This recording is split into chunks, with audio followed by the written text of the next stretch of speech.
Selamat pagi adik-adik, selamat hari Minggu dan selamat beribadah di sekolah Minggu online GKI Gading Indah. Hari ini Minggu 10 April 2022. Adik-adik, hari ini kita memasuki Minggu Prapaskah yang ke-6. Kita akan menyalakan lilin Prapaskah kita.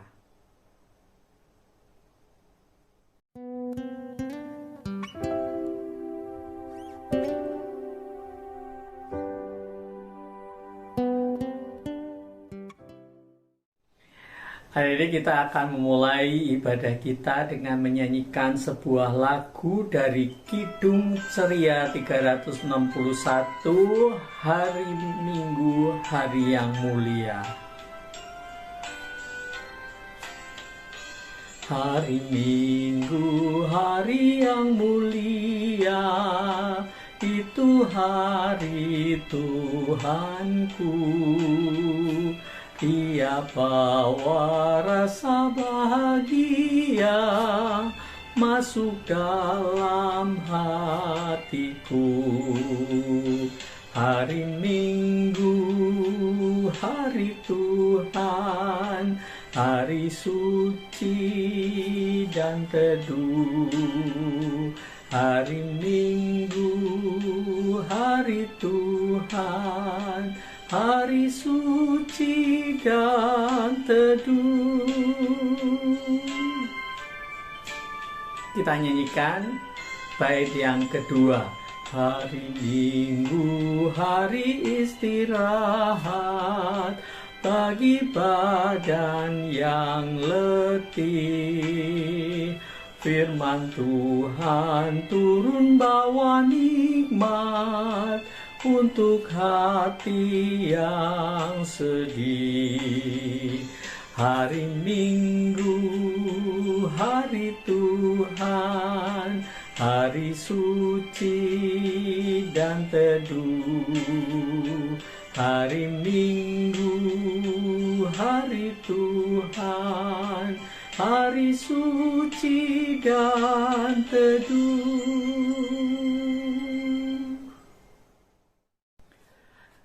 Adik-adik, kita akan membuka ibadah kita pada pagi hari ini dengan berdoa bersama-sama. Juga kita mau mengaku dosa-dosa dan kesalahan kita di hadapan Tuhan. Mari kita berdoa. Bapa kami yang ada di dalam surga, pada pagi hari ini kami anak-anak-Mu dan hamba-Mu datang kepada Tuhan untuk mengikuti sekolah minggu pada pagi hari ini. Bapa, kami bersyukur dan berterima kasih atas pemeliharaan Tuhan atas hidup kami, anak-anak-Mu dan hamba-Mu, atas hidup keluarga kami, sehingga kami pada hari ini boleh mengucap syukur kepada Tuhan. Tetapi Bapa, di dalam hari-hari yang telah kami lewati banyak kesalahan dan dosa-dosa yang kami perbuat, kami berdoa meminta pengampunan dari Tuhan, supaya Tuhan kembali membersihkan hidup kami, hati kami diperbaharui oleh Tuhan sendiri. Pada pagi hari ini kami akan memuji Tuhan, akan mendengar firman Tuhan. Biarlah lewat lagu-lagu dan lewat pemberitaan firman, setiap kami anak-anak-Mu dan hamba-Mu dapat mengenal Tuhan lebih baik, mengasihi Tuhan lebih baik, dan diperbaharui di dalam Tuhan. Terima kasih Bapa di surga, kami berdoa di dalam nama Tuhan kami Yesus Kristus. Amin. Jadi kita akan menyanyikan lagu Dihapuskan Dosaku Hanya Oleh Darah Yesus. Dihapuskan dosaku hanya oleh darah Yesus. Aku pulih dan sembuh hanya oleh darah Yesus. Oh, darah Tuhanku, sumber pembasuhku, sucilah hidupku hanya oleh darah Yesus. Ampunan dosaku hanya oleh darah Yesus. Penyucian di hidupku hanya oleh darah Yesus. Oh darah Tuhanku, sumber pembasuhku, sucilah hidupku hanya oleh darah Yesus. Adik-adik, pada pagi hari ini kita akan belajar firman Tuhan yang akan dibawakan oleh Kak David.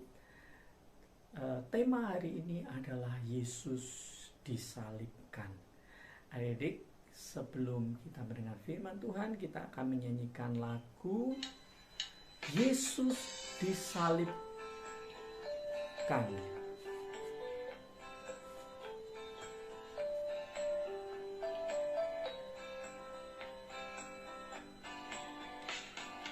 Yesus disalibkan karena cintanya kepadaku, kepadamu.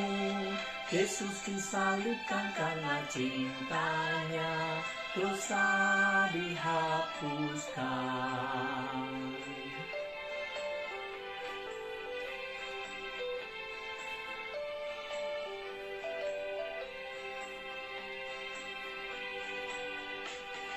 Yesus disalibkan karena cintanya kepadaku, kepadamu. Yesus disalibkan karena cintanya, dosa dihapuskan.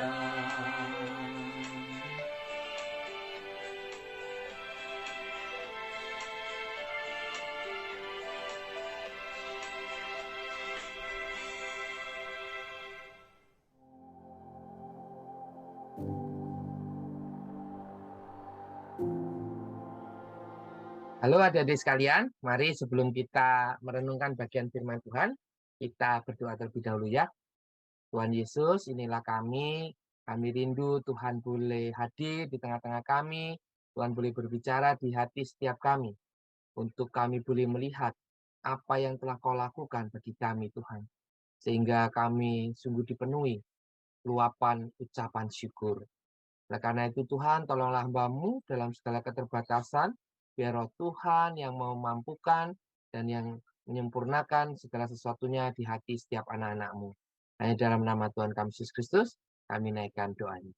Amin.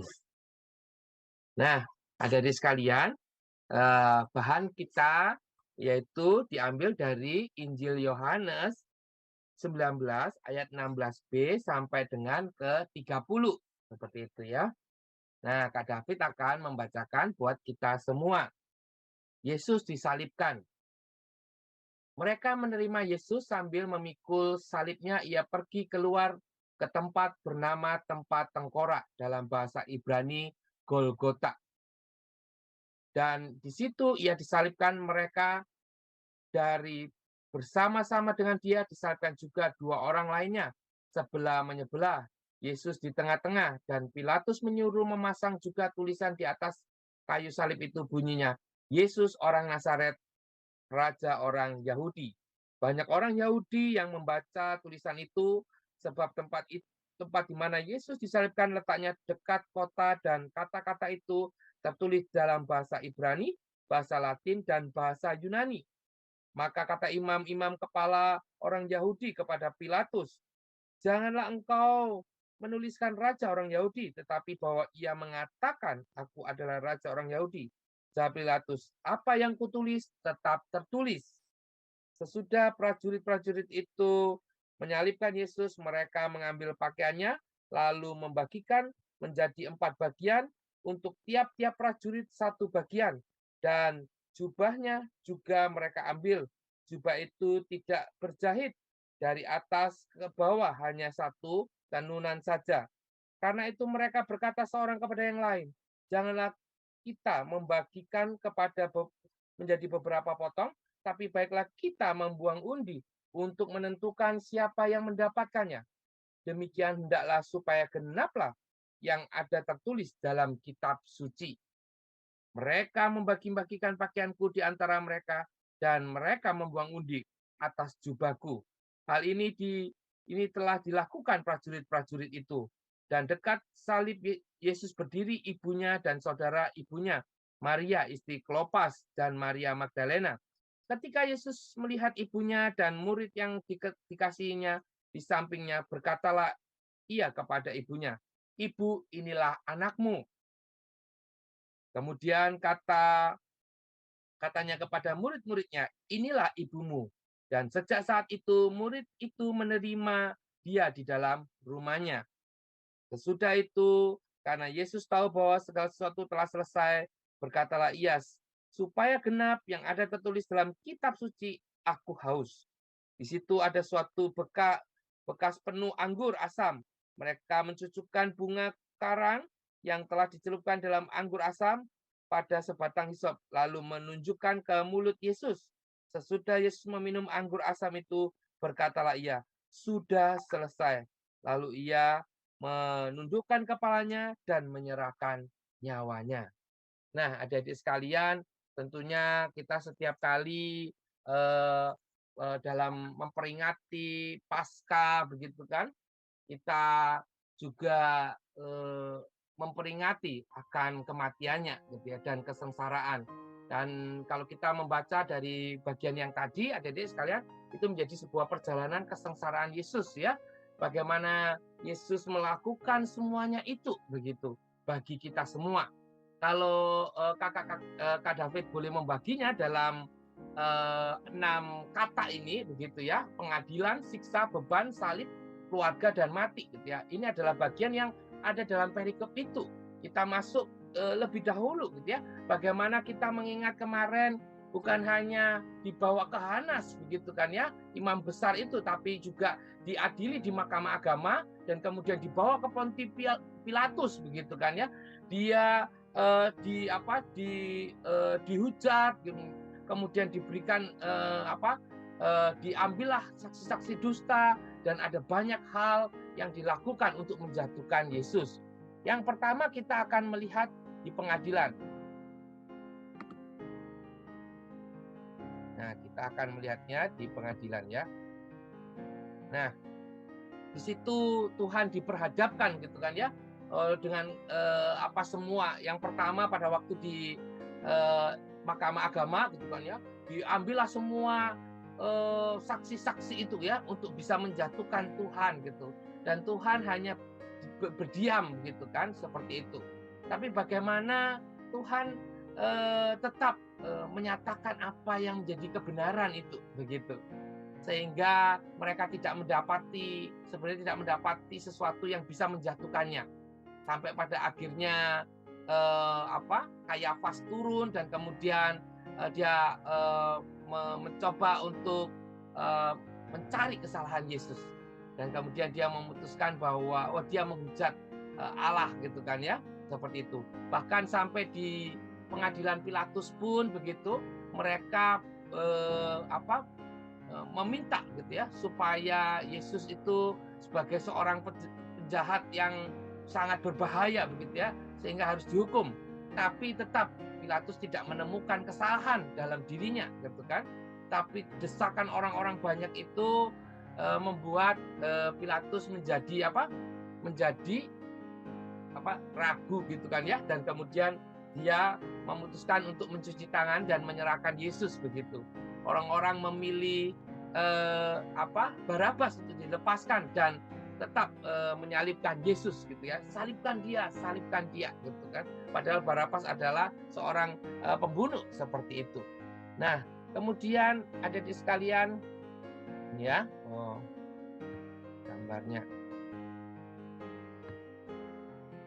Nah, yang berikutnya adalah bagaimana Tuhan gitu ya juga mengalami siksaan gitu ya, bukan hanya siksaan tapi juga penghinaan diterimanya begitu.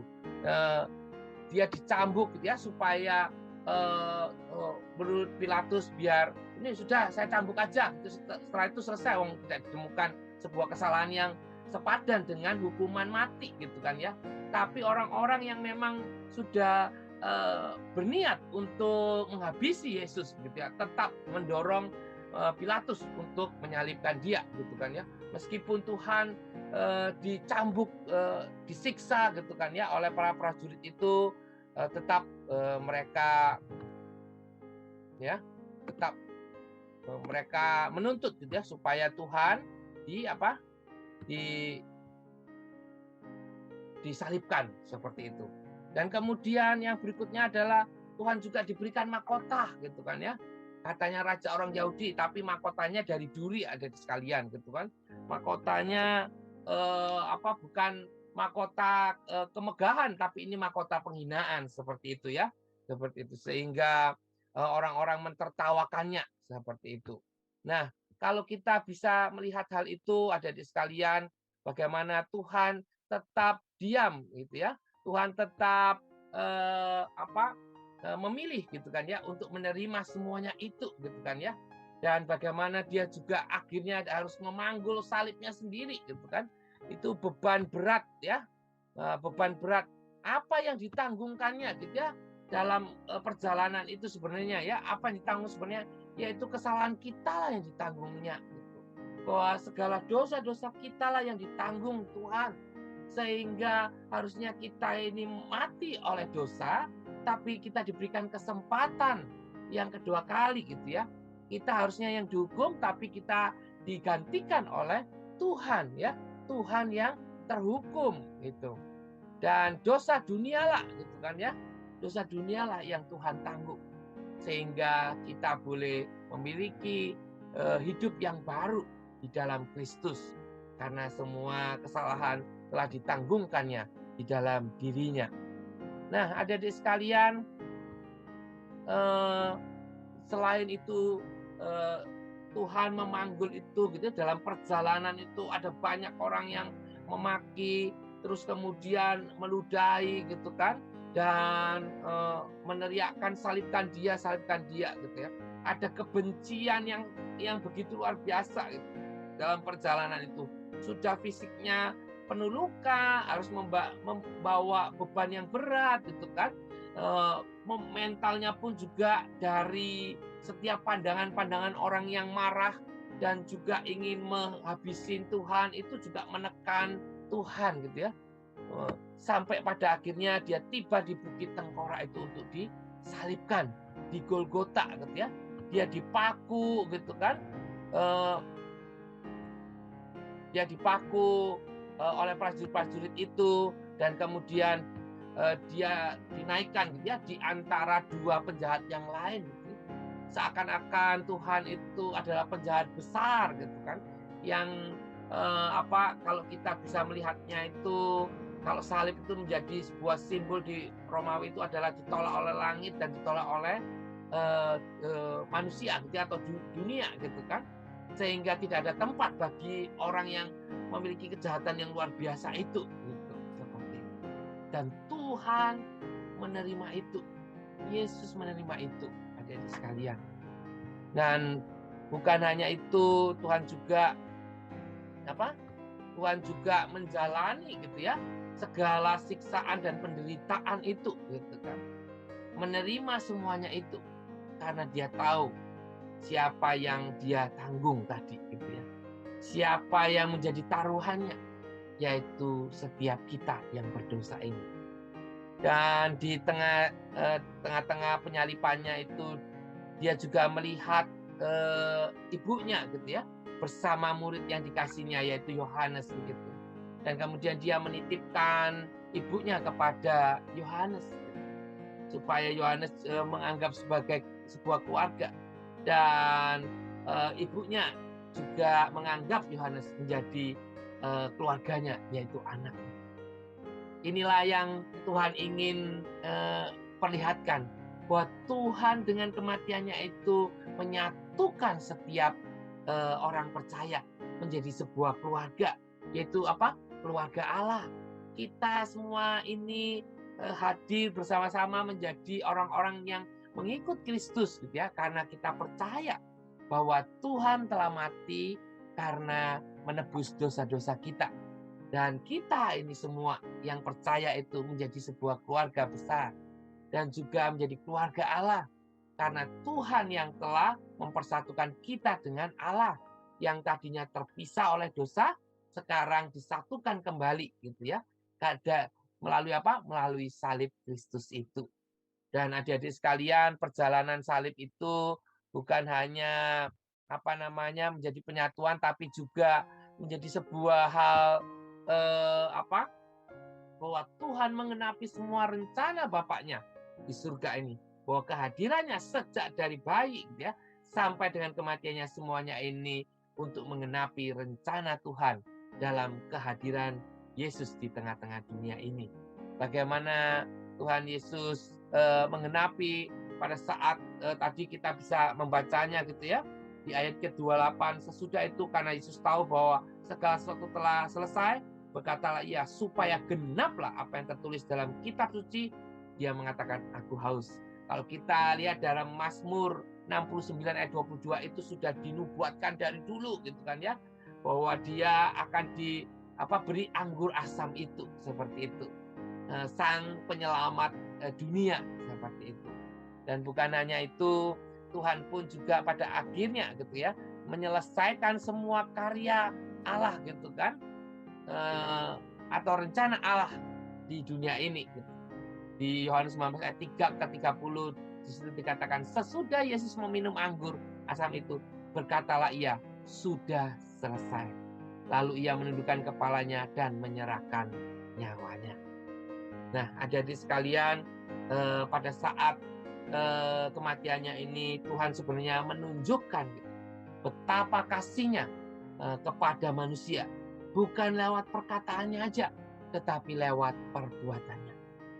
Kalau kita adik-adik tahu gitu kan ya, bahwa orang tua kita menyayangi kita gitu kan ya, orang tua kita itu mencintai kita gitu kan. Nah, taunya buktinya dari mana? Ayo. Buktinya dari mana? Buktinya dari pertama, kalau kamu sakit dibawa ke dokter ya. Kamu sakit, kamu dikasih obat gitu ya, enggak dibiarin gitu ya. Sembuh-sembuh aja, kalau sembuh. Kalau enggak ya sudah gitu, enggak gitu ya. Kalau kamu membutuhkan sesuatu dilengkapi, disekolahkan di sekolah yang terbaik.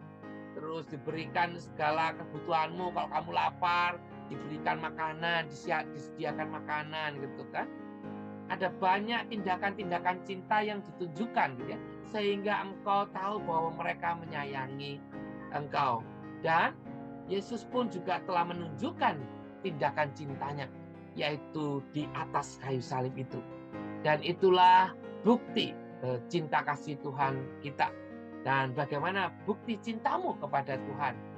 Apakah hanya perkataan, ataukah engkau bisa mewujudkannya dalam tindak dan laku maupun perkataanmu yang memuliakan Bapa di surga? Nah, adik-adik sekalian, mari kita sejenak gitu ya. Kita sejenak merenung akan kebesaran Tuhan gitu ya. Kita sejenak merenung akan apa yang telah Tuhan lakukan bagi kita semua gitu ya. Kita mencoba untuk melihat bagaimana Tuhan telah menyelesaikan perjalanannya, menunjukkan perjalanan cintanya kepada kita gitu ya. Menunjukkan betapa kasih Tuhan itu luar biasa. Nah, saya ajak kita ambil saat hening sejenak. Mari kita merenungkan betapa kasih sayang Tuhan itu luar biasa. Dan kita akan sama-sama gitu ya. Coba kita akan sama-sama menyanyikan sebuah lagu ini.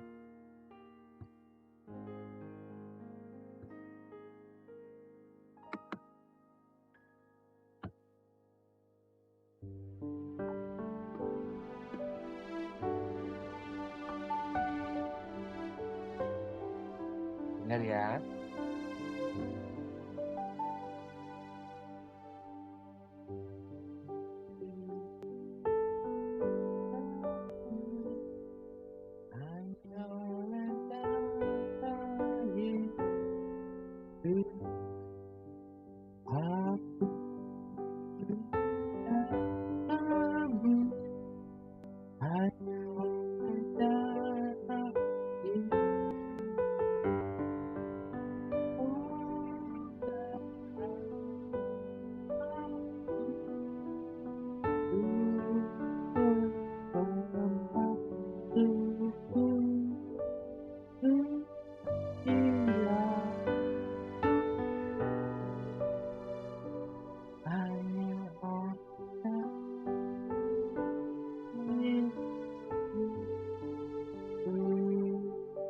Mari kita tundukkan.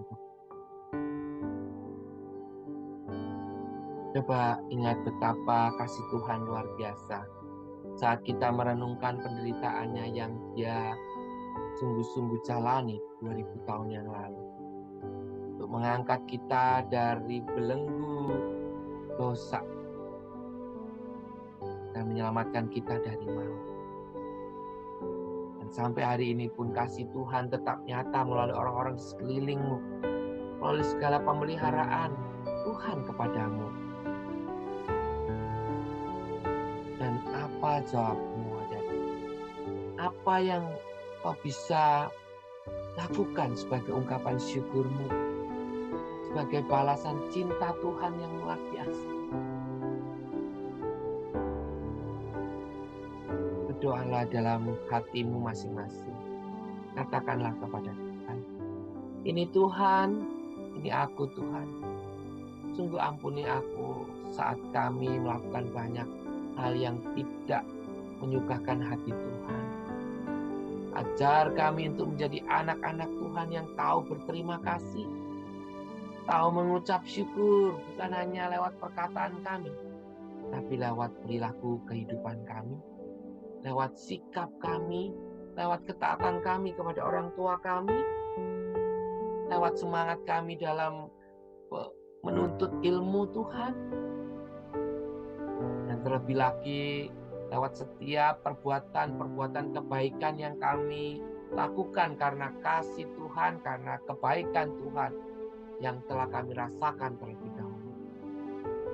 Kami bersyukur untuk semuanya itu Tuhan. Tuhan tolong setiap anak-anak kami di tempat ini. Biarlah Tuhan sendiri yang menjamah. Biar Roh Tuhan yang menguasai hatinya dan memulihkan hatinya, supaya Tuhan terus bertahta di hati. Hanya di dalam nama Tuhan kami Yesus Kristus kami naikkan doa. Amin. Nah, jadi melalui bilur-bilurnya kita telah sembuh ya. Dan nanti kita akan menghafalkan ayat hafalan yang akan dipandu oleh teman kita ya, gitu ya. Bahwa karena bilur-bilurnya itu gitu kan, kita dipulihkan.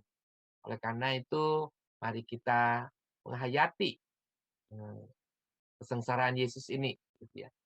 Dan menjadi sebuah pengingat kita yang membuktikan bahwa betapa kasih Kristus itu nyata dalam kehidupan kita. Amin.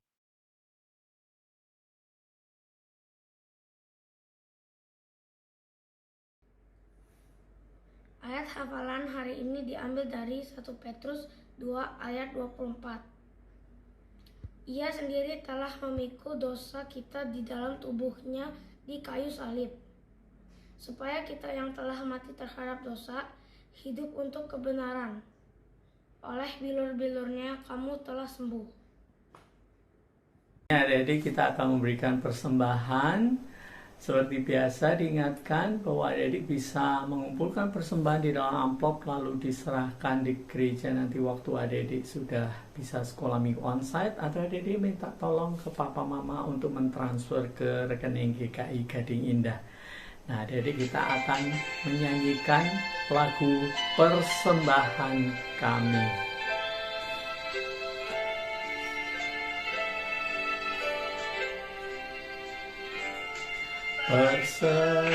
Persembahan kami pada hari ini, kiranya Tuhan terimalah dengan senang hati.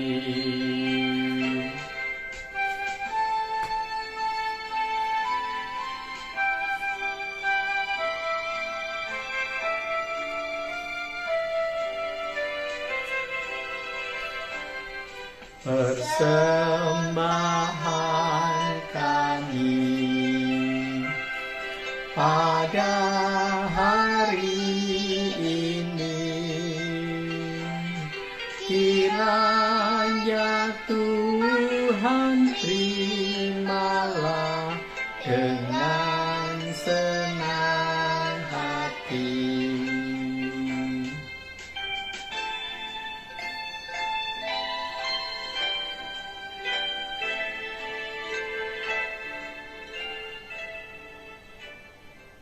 Nah, adik-adik, kita akan berdoa untuk persembahan kita. Teman-teman, mari kita berdoa.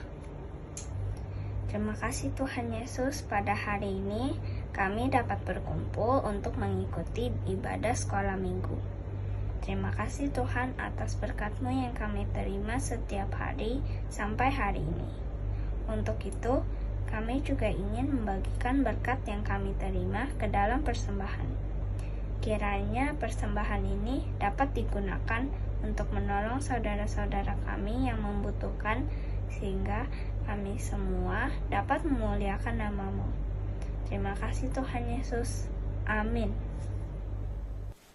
Adik-adik, di akhir dari sekolah minggu kita pada pagi hari ini, kita akan menutup dengan berdoa dan nanti diakhiri dengan menyanyikan Bapa terima kasih. Mari kita berdoa. Bapa kami yang ada di dalam surga, di akhir dari sekolah minggu online kami pada pagi hari ini, kami ingin menaikkan syukur kami karena pada pagi hari ini kami anak-anak-Mu dan hamba-Mu boleh diingatkan kembali akan kisah penyaliban Tuhan Yesus. Bapa, seharusnya hukuman salib itu ditimpakan kepada kami. Harusnya kami yang mati di atas kayu salib. Tetapi Tuhan Yesus datang menggantikan kami, orang-orang berdosa, supaya kami mendapatkan hidup.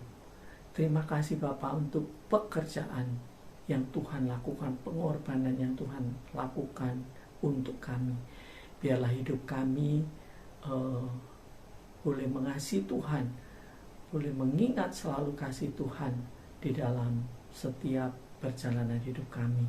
Terima kasih Bapa di surga. Sebentar kami akan berpisah. Kami mengucap syukur kepada Tuhan, kiranya Tuhan boleh memimpin kehidupan kami pada minggu yang baru. Segala puji, hormat, dan syukur kami kembalikan kepadamu Bapa, demi nama Tuhan kami Yesus Kristus. Amin.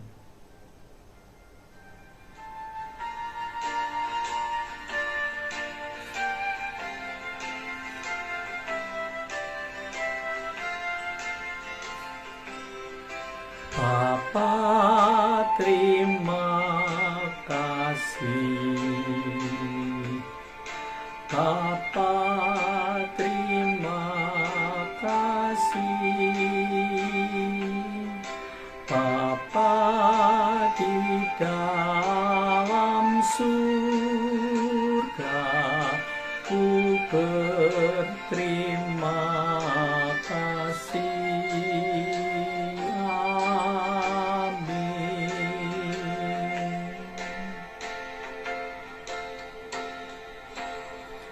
Amin. Selamat pagi adik-adik, Tuhan memberkati.